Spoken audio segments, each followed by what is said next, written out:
नमस्कार प्यारे दर्शकों, मैं आपका ज्योतिष मित्र आदित्य द्विवेदी। अगर आप अपनी कुंडली का परामर्श चाहते हैं, अपने प्रश्नों के उत्तर चाहते हैं, समस्याओं का समाधान चाहते हैं, खराब ग्रह दशाओं के उपाय जानना चाहते हैं, कुंडली मिलान करवाना चाहते हैं या किसी शुभ मुहूर्त के बारे में जानकारी लेना चाहते हैं, तो आप हमारे नंबर पर हमें कॉल कर सकते हैं या व्हाट्सएप मैसेज कर सकते हैं। आज मैं आप लोगों को एक कॉन्सेप्ट बताता हूँ जिसको भ्रांति फैली हुई है।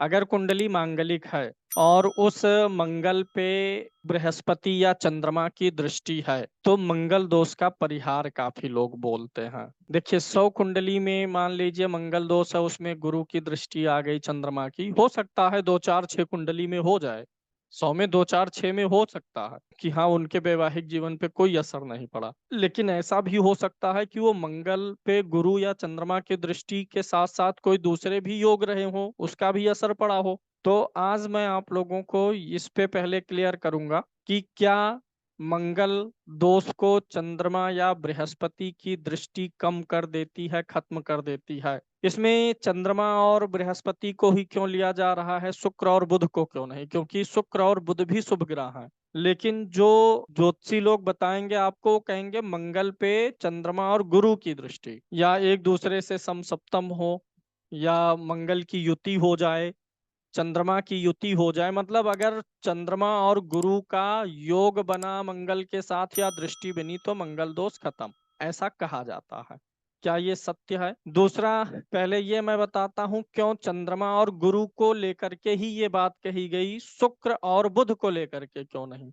क्योंकि शुक्र और बुध मंगल के मित्र नहीं है। चंद्रमा और गुरु मित्र है ना मंगल के और शुभ ग्रह है। तो ऐसा बता दिया गया कि अगर चंद्रमा और गुरु की युति है मंगल के साथ या दृष्टि है तो मंगल दोष खत्म हो जाएगा, क्योंकि ये दोनों शुभ ग्रह हैं और मंगल के मित्र हैं। अच्छा, वैवाहिक जीवन के बिगाड़ में सिर्फ मंगल दोष ही नहीं देखेंगे, सारी चीजें देखनी है। चलिए एक उदाहरण लीजिए, डेट ऑफ बर्थ में दे रहा हूं आप लोगों को, 5/11/1954 स्त्री की कुंडली है, 23:50 लखनऊ। इस कुंडली में देखते हैं तो कर्क लगन की कुंडली बनती है। लगन का स्वामी चंद्रमा है, अष्टम भाव में जाकर के बैठा हुआ है, गड़बड़ है। एक तो अष्टम में गया है, दूसरा लग्नेश होके गया है। चंद्रमा छठे, आठवें, 12वें में कुछ ज्यादा ही पीड़ित होता है। जैसे छठा, आठवां और 12वां भाव खराब है ना, तो ऐसे याद रखिए कोई भी ग्रह जो छठे, आठवें, 12वें भाव में जाता है वो सिर्फ छठे, आठवें, 12वें भाव में ही नहीं होता है, बल्कि छठे, आठवें और 12वें भाव के स्वामी की राशि में भी होता है। इस कुंडली में मंगल यहाँ उच्च का है तो इसलिए यह कुंडली मांगलिक है। लगन से तो ये मांगलिक है, चंद्रमा भेद से भी तो मांगलिक है, और पति का कारक कौन होता है, बृहस्पति से भी मांगलिक है। तीनों कुंडलियों से मांगलिक है। हालांकि लगन से ही देखना ज्यादा उचित है, लेकिन जिससे विवाह हो रहा है, अगर कोई लगन से मांगलिक है तो उसका विवाह लगन वाले मांगलिक से ही रिकमेंड करिएगा, चंद्रमा वाले मांगलिक से नहीं। अगर कोई लग्न कुंडली से मांगलिक होने के बाद चंद्र कुंडली से भी मांगलिक होता है तब मंगल दोष का प्रभाव बढ़ जाता है। अगर कोई चंद्र कुंडली से ही मांगलिक है, लगन से नहीं है, तो उस मंगल दोष का प्रभाव बहुत निम्न स्तर का होता है, जीवन में तू मैं तक ही होके रह जाएगा। ये देखिए मंगल यहाँ पर है, मंगल के ऊपर गुरु की दृष्टि आ रही है ना। अब इनके दाम्पत्य का हाल क्या रहा कि विवाह के 3 वर्ष बाद ही इनका वैवाहिक विघटन हो गया। गुरु की दृष्टि होने के बावजूद भी मंगल दोष ने काम किया है। गुरु की दृष्टि अगर कुछ असर भी थोड़ा बहुत की होगी तो लग्न और चंद्र दोनों से मांगलिक होने के नाते वह दृष्टि बिल्कुल काम नहीं कर पाई। अगर चंद्र कुंडली से मांगलिक ना रही होती तो 3 साल के बजाय 13 साल तक चल सकता था, लेकिन टूटता तब भी। दूसरा उदाहरण है 14 अक्टूबर 1960, समय है 17:10। जन्म स्थान जो है उत्तर प्रदेश में एक जिला है चंदौसी। अब इस कुंडली पे यही सूत्र देखना है, क्या मंगल पे दृष्टि से मंगली दोष कट रहा है। लग्नेश दशम में गया तो राजयोग बन गया, यानी धन सुख साधन के लिए अच्छा है। क्योंकि यहाँ पे जो धन भाव का स्वामी है मंगल, बृहस्पति की दृष्टि मंगल के ऊपर भी है, यानी धनेश के ऊपर भी है, और धन भाव पर भी बृहस्पति की पांचवी दृष्टि है। शुक्र और बुध का लक्ष्मी नारायण योग भी है, धन के लिए तो ठीक दिख रहा है। मंगल दोष के परिहार में शनि शनि के लिए भी यही चीज मैं बताऊंगा। मंगल पे यही सूत्र शनि पे भी लगाना है। अगर शनि की भी दृष्टि होती है तो क्या मंगल दोष खत्म हो जाता है? नहीं होता है। शनि, चंद्रमा, बृहस्पति तीनों के लिए ये नियम है। इस जन्मांग में देखेंगे तो सप्तम भाव में क्रूर ग्रह बैठा है सूर्य, और जो क्रूर ग्रह बैठा भी है वो छठे भाव का स्वामी होके, छठे भाव का स्वामी जहां जाएगा हानि करेगा, आठवें का स्वामी जहां जाएगा और 12वें का स्वामी जहां जाएगा हानि करेगा। पहले तो ये देखना है कि सप्तम भाव कैसा है। भाव देखिए, भाव गड़बड़ है क्योंकि भाव में क्रूर ग्रह है। दूसरा, 6, 8, 12 का स्वामी तो नहीं गया है, तो छठे का स्वामी भी गया है। तीसरा वीक पॉइंट ये है कि सप्तम भाव का जो स्वामी बुध है वह खुद अष्टम में है। ऊपर से ये कुंडली क्या हो गई? मांगलिक हो गई। चंद्र से भी कुंडली मांगलिक है, चंद्रमा से भी 12वें में मंगल है। अब ऐसे में गुरु और शनि की दृष्टि कुछ ज्यादा मदद करने वाली नहीं है। अन्यथा अगर सप्तम ठीक ठाक होता, चंद्र से मांगलिक ना होते, तो थोड़ा ज्यादा समय मिलता। होती दिक्कत तब भी, लेकिन तब थोड़ा ज्यादा समय मिल जाता है। अब इसमें क्या हुआ, शनि दोनों देख रहे हैं मंगल को, बृहस्पति अपनी राशि में ही बैठ के देख रहा है और शनि भी मंगल को देख रहा है। लेकिन इसके बावजूद भी इनके वैवाहिक जीवन में काफी अनियमितताएं आई।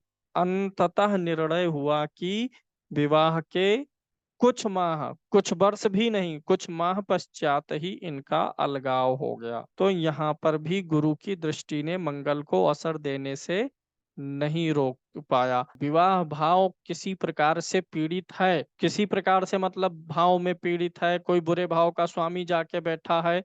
अगर विवाह भाव पीड़ित है और कुंडली मांगलिक भी है तो उपाय काम करने की गुंजाइश नहीं है। अगला वो एग्जाम्पल लीजिए, 16/10/1956, जन्म समय 9:10, यानी दिन का है, सुबह का है, वाराणसी। कुंडली आपके सम्मुख है। इस पे भी देख लीजिए, लगन में दो क्रूर ग्रह बैठे हैं, शनि और राहु। इनकी दृष्टि कहाँ जाएगी? सप्तम भाव पे।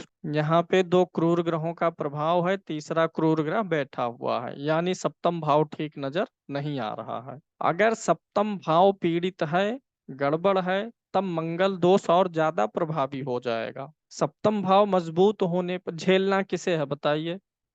सप्तम भाव को ही तो झेलना है। विवाह का अच्छा बुरा किसे झेलना है? सप्तम भाव को। तो भाव में बैठा हुआ ग्रह अच्छा हो जाए, भावेश अच्छा हो जाए, तो मंगल दोष को भी ज्यादा समय तक झेलेगा। अब इस कुंडली में भी देखिए, कुंडली लगन और चंद्रमा दोनों से मांगलिक है। लगन से चौथे में है और चंद्रमा से तो लगन में है ही, दोनों जगह से ये कुंडली मांगलिक है। अब यहाँ दोनों सूत्र लागू हैं। मंगल के साथ चंद्रमा बैठा है और गुरु की दृष्टि है। जो सूत्र है कि चंद्रमा और मंगल का साथ मिल जाए या दृष्टि, तो मंगल दोष का परिहार होता है। तो यहाँ देखिए दोनों चीजें हैं। अब इनमें क्या हुआ कि इनका भी जो है असामयिक तलाक हुआ, विवाह चला ही नहीं। कुंभ राशि गत चंद्रमा है, कुंभ राशि में मंगल है, और यहाँ से बृहस्पति दशम भाव से अच्छी दृष्टि डाल रहा है। और यह जो है एक स्त्री की ही कुंडली है। एक तो इनका हो गया, इनके हस्बैंड का मैं डेट ऑफ बर्थ बोल रहा हूँ, 14 अक्टूबर, 14th of October 1954। Birth time है 20:51:00, और बर्थ प्लेस जो है मुंबई है। लग्न चक्र नीचे है, इसको देखने का प्रयास करिएगा। ये वाली कुंडली अभी हमने देखी, इसमें मंगल और चंद्रमा साथ में गुरु की दृष्टि। ये कुंडली मांगलिक नहीं है, ना लगन से है ना चंद्रमा से है। अब इनकी मैचिंग गुण अच्छे मिल गए, तो किसी ने क्या कहा होगा बताइए? जिसने भी मिलाया होगा, इनको विवाह यही करना था, इसलिए उस एस्ट्रोलॉजर की बात भी इनको पसंद आई होगी।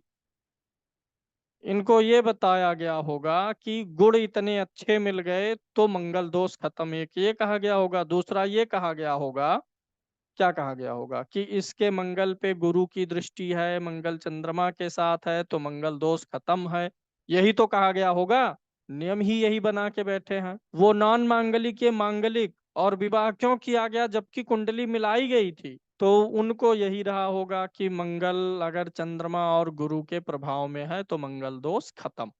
ऊपर से कॉन्फिडेंस इस बात पे बढ़ गया होगा राजेश यादव जी, जब गुण अधिक मिल गए कि ये भैया गुणा भी बहुत अधिक मिल रहा है और मंगल चंद्रमा ने देख भी दिया है, करो विवाह। विवाह जो है 1 माह से अधिक ही नहीं चला। किसी भी व्यक्ति का जन्म ज्येष्ठा नक्षत्र में हुआ हो, यानी चंद्रमा ज्येष्ठा नक्षत्र में हो, तो उसके वैवाहिक जीवन के खराब होने की संभावना बढ़ जाती है। अब यहाँ एक कुंडली ले लेते हैं, फिर देखते हैं। 30 जुलाई 1974, 5:30 दिन में ही रहेगा, दिल्ली का जन्म है। कर्क लगन का है ना। चंद्रमा कहाँ बैठा है? वृश्चिक राशि में है। कुंडली मांगलिक है? नहीं है। इस कुंडली में देखिए चंद्रमा वृश्चिक राशि में 27 अंश पर ज्येष्ठा नक्षत्र में है कि नहीं है? ज्येष्ठा नक्षत्र में यह चंद्रमा है।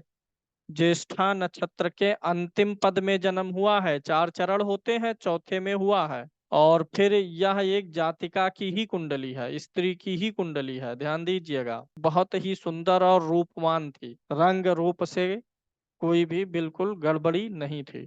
दिक्कत क्या थी? आंखों की रोशनी कम थी। तो इसलिए संपन्न परिवार की कन्या थी, रूपवती थी, सुंदर थी। तो यहाँ पर क्या हुआ कि यह भी तलाक हुआ, जल्दी ही इनका वैवाहिक जीवन टूट गया। एक तो ज्येष्ठा नक्षत्र का प्रभाव है, दूसरा देखेंगे तो 12वां भाव पीड़ित है। हमारे दूसरे सूत्र भी तो लगाइए आप लोग। शनि को मैंने हमेशा गलत कहा है। दूसरा, शनि और शुक्र की युति अच्छी नहीं होती है भौतिक जीवन के लिए।